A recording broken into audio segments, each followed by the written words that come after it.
I told you, take the lock off of his bathroom door. You know how he gets at night, he forgets, so you need to be there for him. You stop neglecting his needs. I will have you fired! You got it?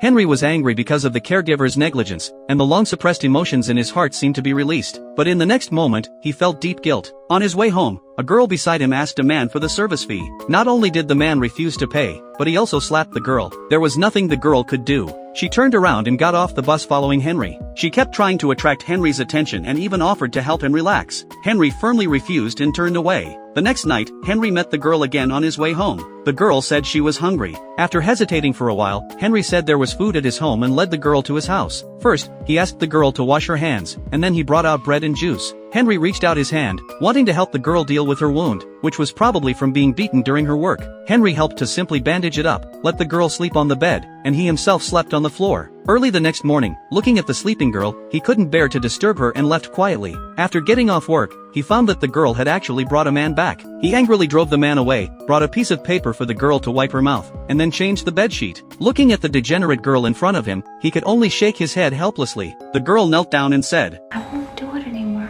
I promise. Look, you don't need to promise me that you feel that you need to do. You do it. But you don't do it here. Okay?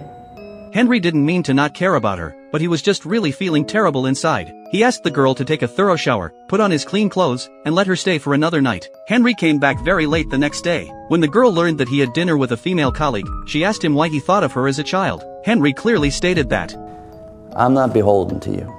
You don't get to have expectations of me. You're able to stay here, but eventually you're gonna have to go. You understand that? When he saw the carefully prepared candlelit dinner on the table, Henry was deeply touched. It had been a long time since anyone had cooked for him. After daybreak, the girl made breakfast for him, and Henry gladly accepted it. After that, they went to the hospital together for the girl's checkup. After coming out of the hospital, they went to a store. The two of them played and joked around while shopping. The girl gave Henry a ring, and Henry gave the girl a diary. On the bus, the girl leaned against his shoulder and fell asleep quietly. They were saving each other. One day, Henry rushed to the hospital in a hurry. He found that the girl was also there. Her grandfather was on his deathbed, almost gone. He kept asking for the forgiveness of Henry's mother. Henry imitated his mother's tone and comforted the dying grandfather. The girl beside him was moved to tears. The girl asked how Henry's mother had passed away. The man thought for a while and said that he had no impression of his father and had grown up living with his mother and grandfather.